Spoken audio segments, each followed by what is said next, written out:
Hey, thanks so much for downloading the episode on the show today. I talk about my cold. We also talk about boobs and butts and hormones and some hilarious submitted ugly and awkward moments of the week. Thank you so much. Shoplipandclip.com and enjoy the show. It's another uncensored look at the world around you from sisters who will say just about anything to anyone at any time. It's the Uggs. Jamie? What's wrong with you? Where's your mother? Paula? I just wanted them to squirt fat into my butt. Uncensored as always, it's time for the ugly truth.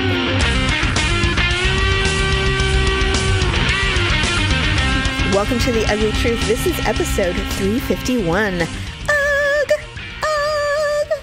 We are Sisters Who Podcast. Yes, welcome to the Ugly Truth, everybody. We are Sisters Who Podcast. I don't know if I sound different, but I have a cold. And it was so funny. I woke up this morning and of course, in the morning, way worse, as we discussed before we started recording. Mm-hmm. I don't know when was the last time you had a cold. Like a full-blown one? I don't really remember. I had like a little annoying one, just like kind of like a stuffy nose kind of thing, like maybe like 2 months ago. But okay, I don't really get sick. I don't know. I don't either. And I think I told Daryl or you, not on the show, but we did that extended trip to Anaheim. And there was a lot of gross hacking people. Mm-hmm. And I said, if I don't get sick after this trip, I have the immune system of a steel drum. I mean, there's like nothing's getting in and out. And of course, I got sick. So I'm sitting there going, you filthy germ-laden people. It's the airport. It's totally the airport. So it's not the airplane. I don't think so. I mean, there was some hacking and sneezing, but the airport is just rife with, it's like a petri dish of human scourge. And Paula, I wash my hands. I don't lick anything. Sometimes I don't even eat or drink anything there. I'm just like, leave me to myself. I'm fine. Although, who knows? Maybe I got it at the doctor's office when we went to that doctor and those filthy people were there. I don't really know, but I got it. I'm mad. Last night was the night where I started getting sick, because you're like, oh, I'm getting sick. I've got a cold. And then I woke up this morning and I'm like, oh my God, I'm definitely sick. And of course, sometime around 3 or 4, I slept well for like 2 or 3 hours. Mm-hmm. And then the medicine wore off. And so I started like my nose. Don't you hate that when your nose is super stuffy and then suddenly you feel like this waterfall of mucus come out of your nose? I hate that. You feel a dribble outside of your nose. Yeah. Like, what is that? And I can't sniff it because I'm stuffy. And I'm like, oh my God. So I'm running. And then I try to blow and I can't blow. And I just have to let the thing run. That is the most frustrating feeling. I freaking hate it. I thought about it. I'm like, I'm just going to stick these up my nose and just let it drip because nothing's working. So I'm wrestling around. I'm trying to figure out a way to keep this onslaught of mucus or whatever is coming out of my nose from dripping. And Daryl turns over. He goes, is there anything I can do for you? I go, why? Am I bothering you? God. It's like I was so mad at him. Why? I was just asking. Because I was being restless and I was making a lot of noise and I knew that I was being high maintenance in bed. And if it was me, I'd be like, what can I get for you? Like, you need to stop moving around. Victor's the total opposite. He could sleep through a hurricane. So oh, God. I could just be laying there, having a seizure, heart attack, stroke situation. And he'd be wake up and go, oh, yeah. He'd just wake up the next morning. Actually, he'd probably wake up the next morning, get ready for work and leave, not realize and be like, well, she was sleeping when I left. I guess she looked pale. Oh, she's always pale. I don't know. Actually, I didn't even look at her. Her head was turned away, so I just left. Yeah, so he goes, is there anything I can get for you? I'm like, why? Am I bothering you? And he's like, no, you're just obviously struggling. And I said, no, I'm fine. And I'm like, man, I am bitchy. Mm-hmm. I'm really mad and irritated. I'm irritated with myself, so I'm projecting. So I hate being sick. And like I told you before the show, of course, when I can't succumb to any kind of malady in this house, and it's not because I think I rule the world or anything. It's just that the second that I decide to just become bedridden and watch TV and just suffer for a minute, the whole world comes crumbling down around me. Everything that I keep holding together, there'll be a fray or a crack. Malia's texting me. My son is calling about a doctor's appointment on the other side of town that he wants me to go to. It's like, it's endless. you know, and then I heard Daryl downstairs. He's got travel already. He's going to LA again. I'm like, oh my God, you know, so. There is no sitting down and resting. Are you kidding me? No. The moment I sit down, and this happens every time, like the moment I sit down, I get all situated with my computer. You know, I'm like, okay, I'm going to search for jobs, and I've got my headphones on. Yes. You know, I got my blanket. Pablo's all situated. And then Olivia's just like, Mom, you know, and I'm like, what? She's like, can you make me macaroni and cheese or something, you know, situation? Or Ryan wants to, you know, go to a friend's house that I've never met. And, you know, he wants me to talk to his mom on the phone. And I'm just like, what? Gosh. You know, my Steven's friend, his mom wants to talk to you before I come over. And I'm like, wait, who said you're going anywhere? You know, you have an F in science. You're going nowhere. Oh, it's far worse than that. So. Okay. So anyway, add a full-time job to any of this for any mother or wife, and it's just 10 times worse. Actually, it's 10 times better because all you have to do is be sick at work. You can escape. You can Dayquil your way through it. I can do that any day. Right. So I'm struggling a little bit, but I'll be fine. And, you know, Daryl's like, you know, you've done enough. I think you need to rest. And I said, rest is for the dead, man. I can't. I don't want to. I don't want to. I'm such a freaking control freak. I just don't want to succumb to anything that I don't have a decision on. So we'll see how it goes. I'm not going to push it till I die, like Luke Perry, for God's sake.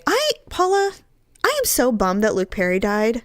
I think I'm just like in disbelief. I'm genuinely saddened. I had such a crush on him. Everyone did. He was the bad boy, you know, of the... He was our James Dean. He was our modern day James Dean. And he was a good actor, too. Yeah. Yeah, he was. He kind of had that raspy voice and... Yeah. You know, it was always between him and...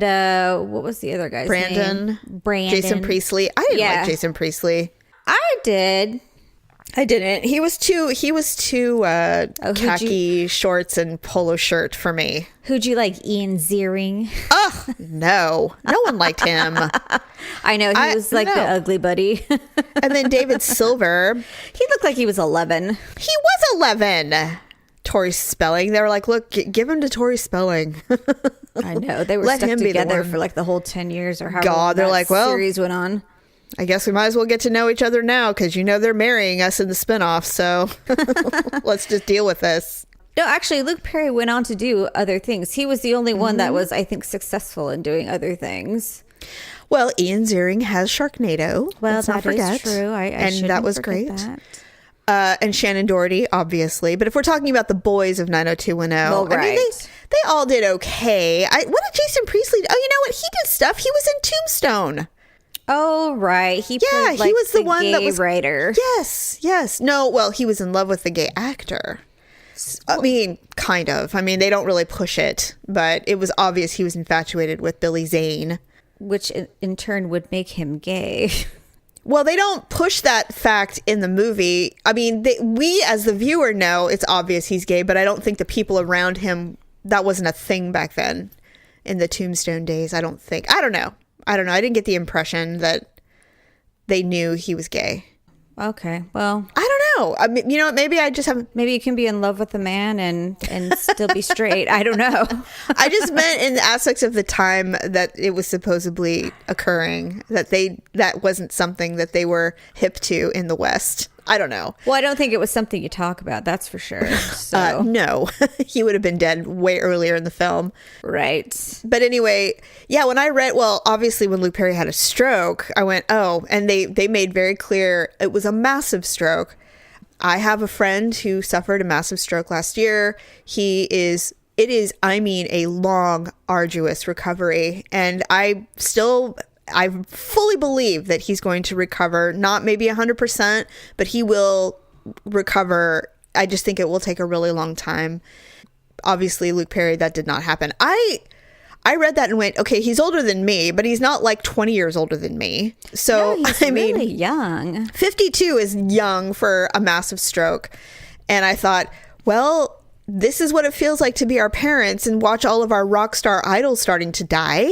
Well, I mean, my God. The only thing I think of is with strokes, it's usually like a high blood pressure thing. I suppose. And so I could only imagine that it probably was like a genetic type thing because he was so young. Maybe his family just was prone to high blood pressure. And so maybe, I don't know if he wasn't taking his medication or, I don't know. You know, it's really hard to say. Or maybe he was and it would just, you know, happened anyway. You know, it's hard to really you're right. say. Strokes definitely don't come out of the blue. There's usually an underlying warning sign, whether it's like you said, like if you're an alcoholic or blood pressure or something of that nature. And you're right, he definitely could have had something that he wasn't either neglecting or wasn't aware of. There's ways to figure it out, and I'm sure they have since this has occurred. Regardless, I had a friend who reminded me that strokes can happen to anyone at any time, and I'm like, yeah, I know, and you're right, absolutely correct, but this is still, I mean, 52 is pretty damn young. Well, and usually there's some kind of pre-existing condition or something like that. Exactly. It doesn't, it's even with a heart attack, there's usually a reason. So, right. But I was, reading about it and I was looking at all the things and, I was, 18 again and I'm looking at all of the photos of when he was on Beverly Hills 90210. And you know what other movie he was really good in? It was one he played in The Rodeo. Oh, 8 Seconds. 8 Seconds. I had completely forgot about that movie until I saw the poster when they showed it again. And I had forgotten how much I loved that movie. You and I used to watch that movie all the time, I think. Oh my God. So good. So good. It was so good. I love the rodeo movies for some reason. Was it like Lane something or? Oh, well, he was playing a real person. Right. Who died for real. He did pass away for real. I don't remember. I thought it was Lane.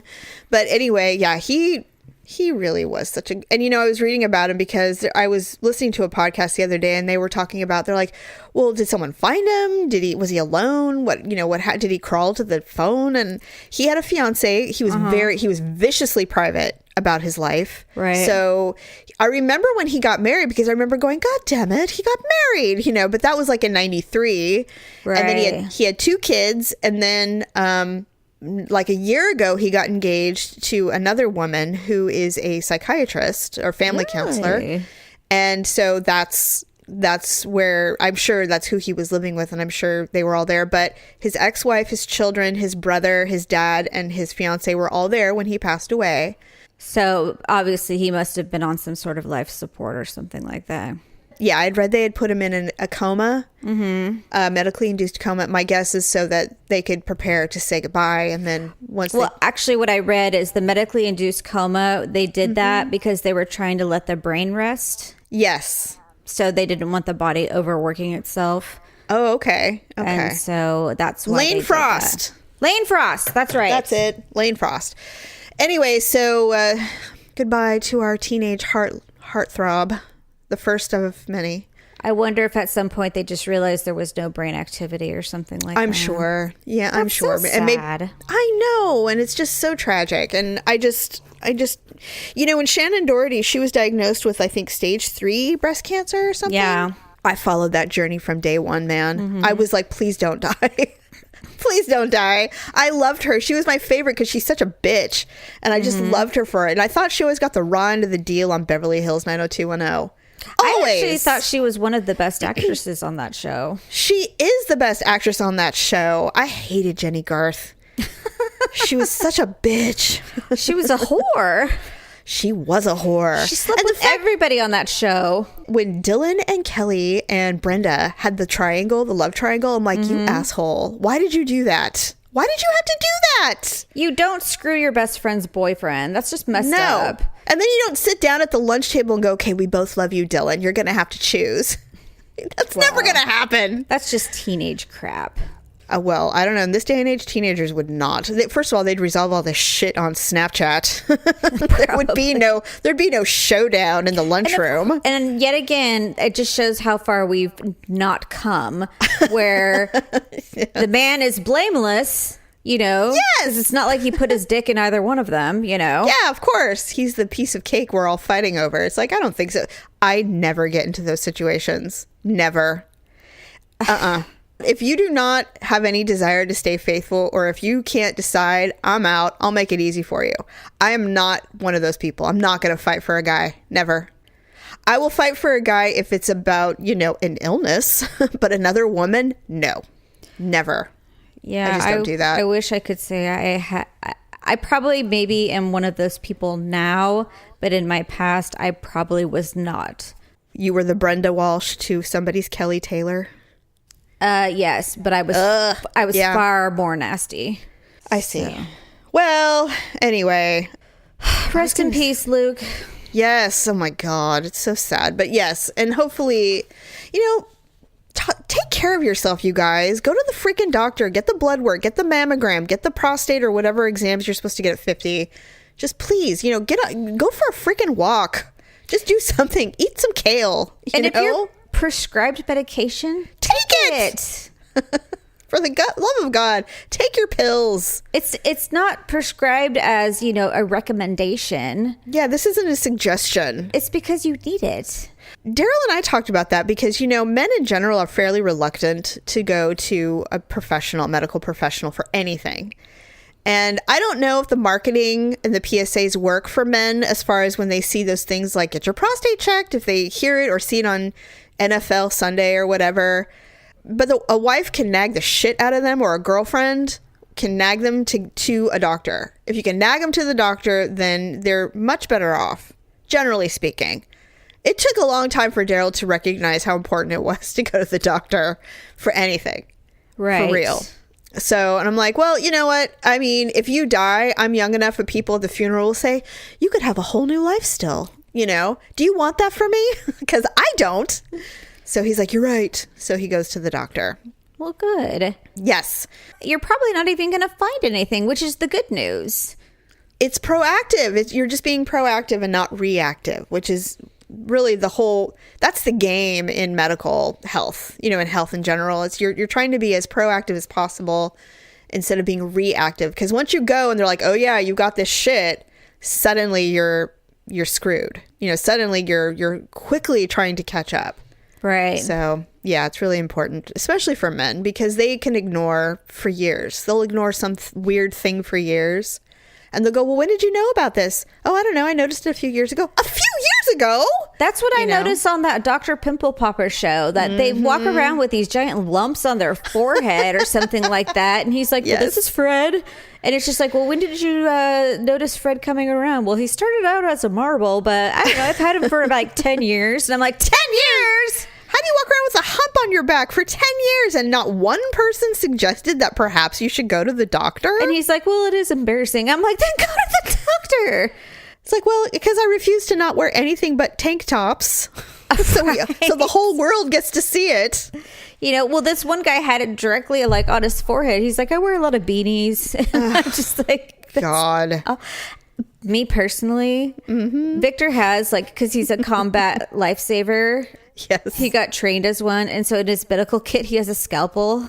So, oh my God. I'm like, I would have taken that thing and I would have lanced it myself just to see what the hell. That shit a long time ago. I would have seen what the hell was in there. I'm like, I don't need a doctor. First of all, I'm with you. And it's always men, by the way. The women, if they have larger lipomas or whatever, cysts or whatever, they're usually hidden in their hair or something. I've seen that. This one woman, looked like she had a third boob. It was really weird. Oh, no. Yeah, I don't get it. I don't know. Like, this one guy came in and he had something on the back of his knee and it looked like a testicle hanging on the back of his knee.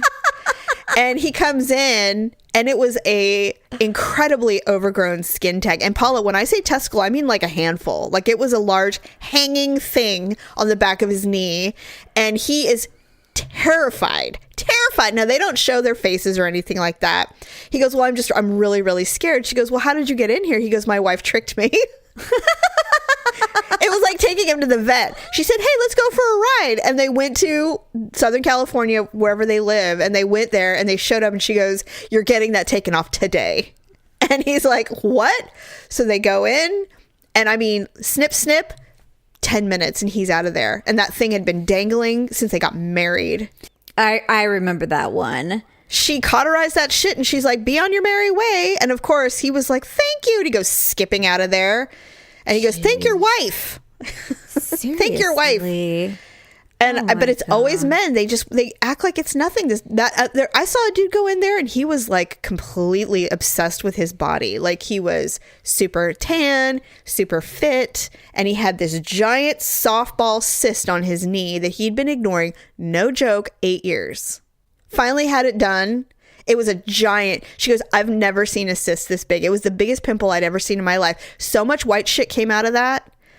She couldn't numb it to the bone. It was so deep. That's disgusting. He had to endure some pain to get that thing cleaned out because she's like, it's so big. I mean, if she had known it was going to go that deep, she would have put him out, like general anesthesia. Yeah. But he endured it. I'm like, I wouldn't have. No way. That's like a freaking gun wound. No way. Oh my gosh. And he's like, I'm like a new man. I'm like, no kidding. What a shock. That's he gross.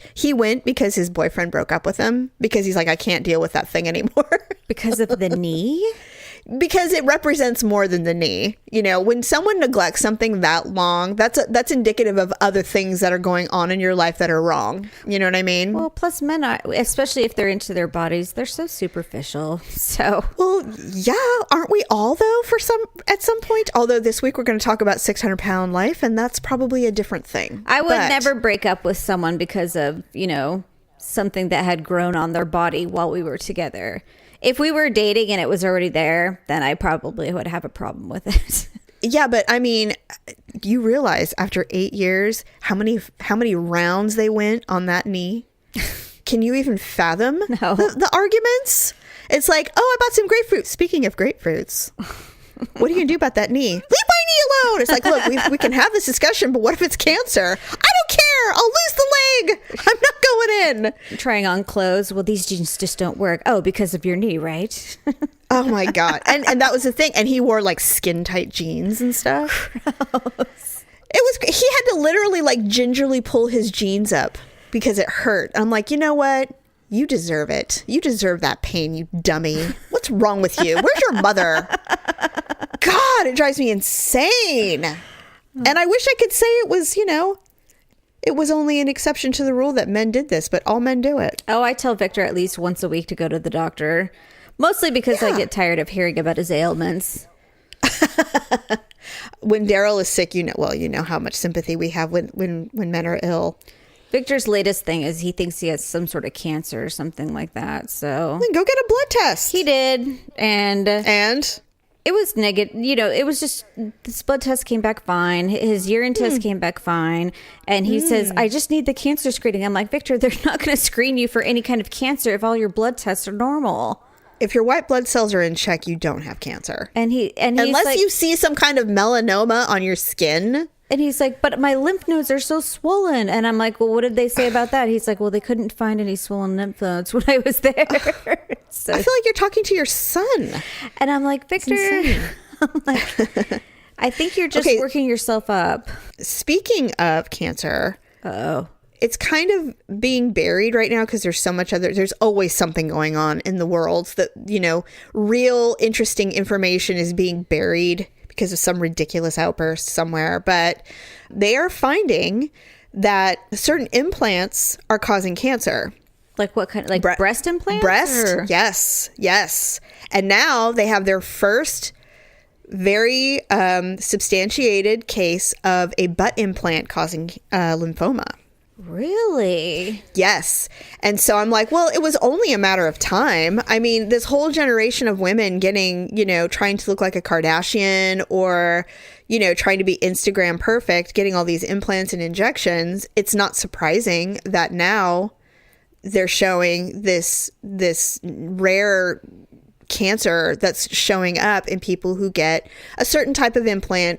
I don't know if it's a brand or like a type of saline or whatever, but they're absolutely able to correlate between implants of this nature and cancer. Wow. And nobody's talking about that. And I said, especially in places like, I don't know, Florida and California and where body is plastic very important. surgery hubs too. Yeah, maybe Texas even, or New York too. But it's like any of the major cities where, implants are super popular. It's a bit surprising that we're not talking about this a bit more, because there are a lot of young ladies who get butt and breast implants when they hit like 19, 20. The funny thing about that is like, and this is just, maybe it's a hope, I don't know. But I mean, body images, they changed throughout the decades. And I hope that, in the near future, that these giant asses are going to be out of style. And these women with these tiny waists and these giant asses are going to be women without countries. That's not nice. I have a giant ass. No, you don't. Not like they do. You mean the faux Jessica Rabbit body? Well, I think it is a matter of now there's something for everyone. But I understand what you're saying, and I wish there was a way to explain to ladies that they don't need to do that. Like, I mean, you have a flat butt and you don't think about implants. Jamie, I've been thinking about them like all week. What? Well, actually, you're gonna get cancer. I didn't think they were implants, though. I thought they just squirted in fat. No, they have butt implants. They have implants for everything. Well, any muscle in your body, they can implant. I just wanted them to squirt fat into my butt. No, you could maybe do a lunge. Well, I was thinking about starting to walk. Yeah, I know. There are ways to build up that muscle. You don't have to just cut corners, although I know you're all about cutting corners when it comes to stuff like that. Well, I mean, I know. Who of us likes to exercise? I do, but I'm rare in our family specifically. In fact, it was funny. We were talking about something, Malia or something like that, and how athletic she is with cheer, because a lot of people don't think cheerleading is a sport, but if you watch it, it's gymnastics essentially. And strength training. I mean, it's really, really hard work. And so she has lost some weight. She had lost a lot of weight while they were training for nationals.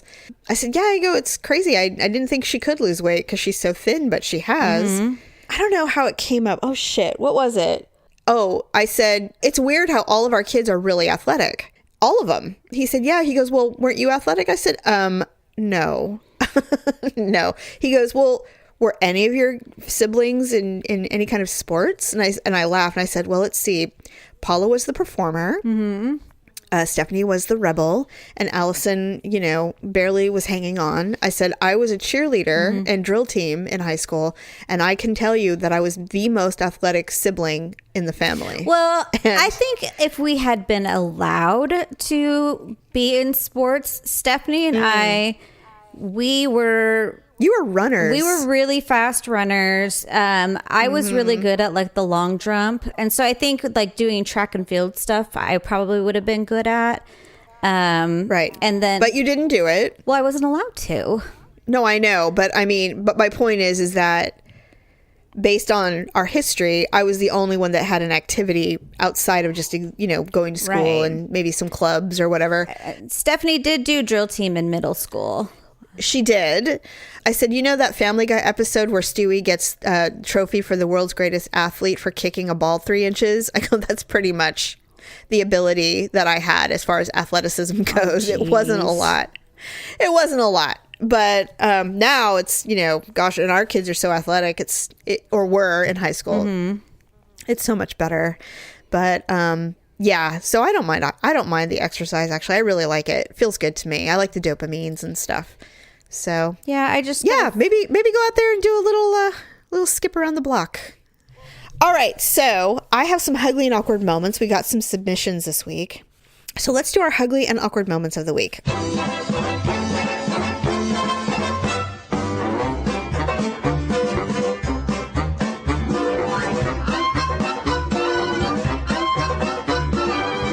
The doctor edition, since I'm ill. No. So this one, it has detail, but it's important to read it in its entirety because it matters. So I'm going to read it. This is from Tracy. Oh, okay. So I had surgery in December with 3 surgeons. One was my OBGYN, one was a general surgeon, and the third was a urologist. The urologist did a procedure called a cystoscopy. Okay. I can't pronounce it, and also some sort of treatment to my bladder. They go into your bladder with a scope, fill it up with some kind of fluid until your bladder bleeds, and then they drain it and do it all again. Okay.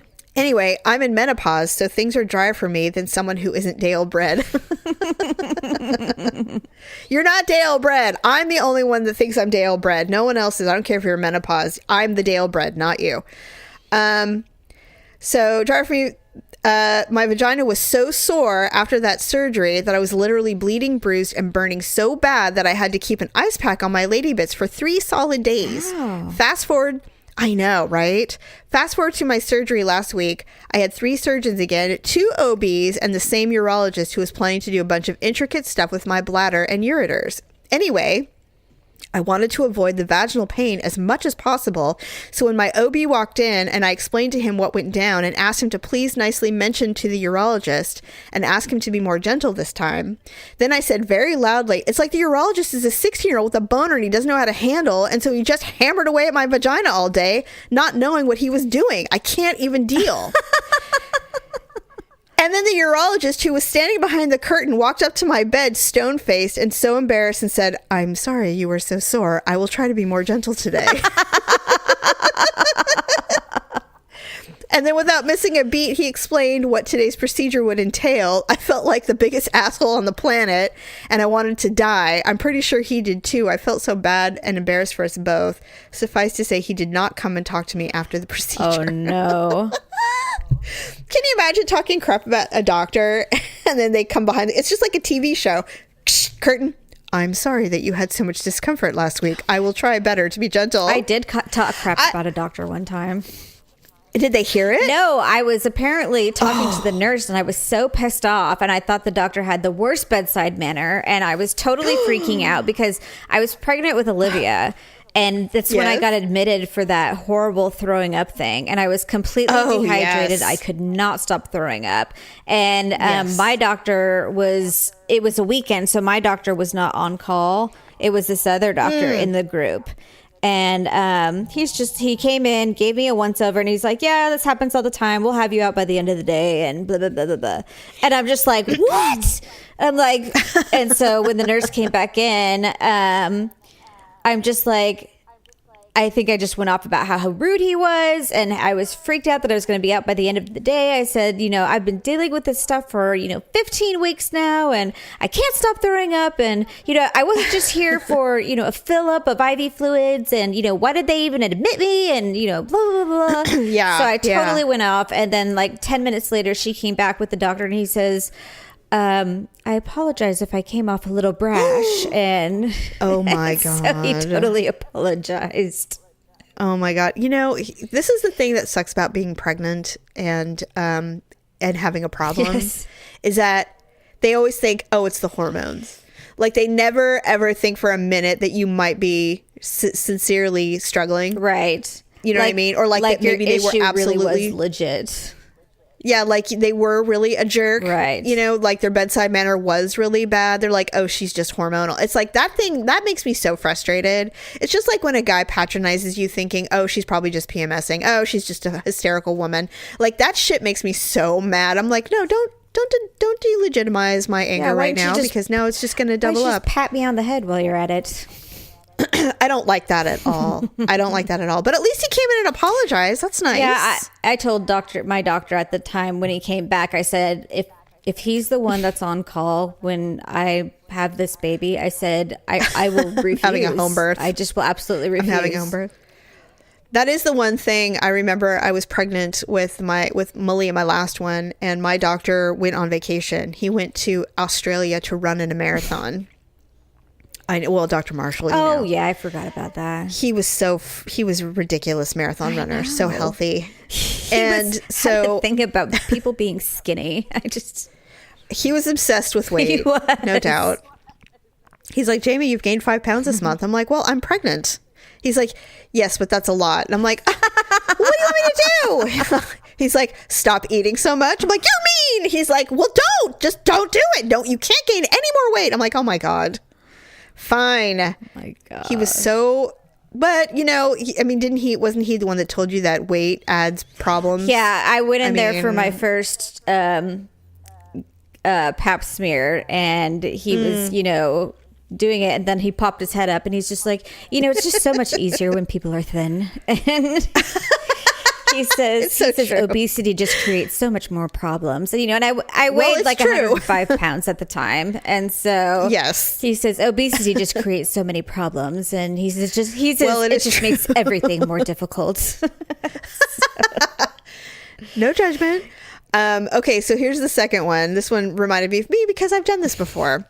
For some reason, I felt the need to start up a conversation while my OB was fingers deep to lessen the awkwardness for me. First thing that came out of my mouth was, "So, do you enjoy your job?" I felt him pause and chuckle. The nurse was off in the corner trying not to laugh by turning her back, but I saw her shaking shoulders. Anyway, way to make things more awkward by sounding like a pervert. Mm-hmm. I am why? I don't like dead air. So I'll say something dumb, you know? Yeah, I do too. My doctor's learned though, when he's fingers deep into me, he goes, "Okay, so he talks because he knows that I'll be like, "So anyway, how's the day going? Are you swimming?"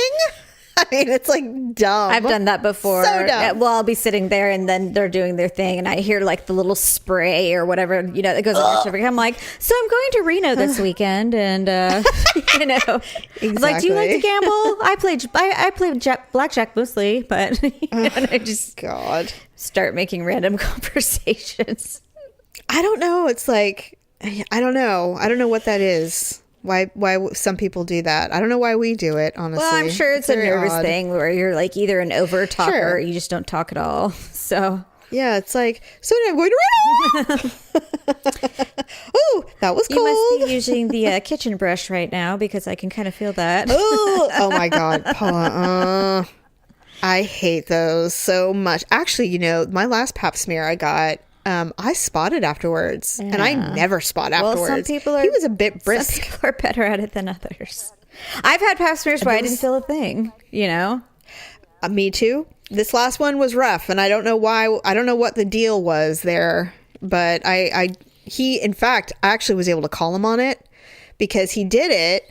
And then I had to go do lab work right afterwards. You know, they have you pee in a cup and all that garbage. So I did it, and he called me a couple days later, and he said, "So you have blood in your urine, but all of your lab work is normal." And I said, "Oh, I can explain that." And he goes, "Oh, really? What?" And I said, he asked me if I was menstruating. I said, "Oh, no." I go, "It was your pap smear. You scraped the crap out of my cervix." He goes, "Oh, well, I'm sorry about that." Really? You scraped my membranes. Like, yeah. I go, "I was spotting for 3 days afterwards. I was a bit alarmed, actually." Oh, God. Yeah, it was bad. It was not a good one. It was not good. I'm like, this is unusual. Ugh. So anyway, well, thank you for your submissions. We appreciate your awkward moments. I've rallied the listeners. We are looking for wedding or engagement awkward moments. Why are we doing that one? I'm just curious. Because the wedding, okay, I'll tell you why. I have a whole plethora of wedding things I need to tell you about because you hate weddings so bad. When I saw that, and I'm like, why?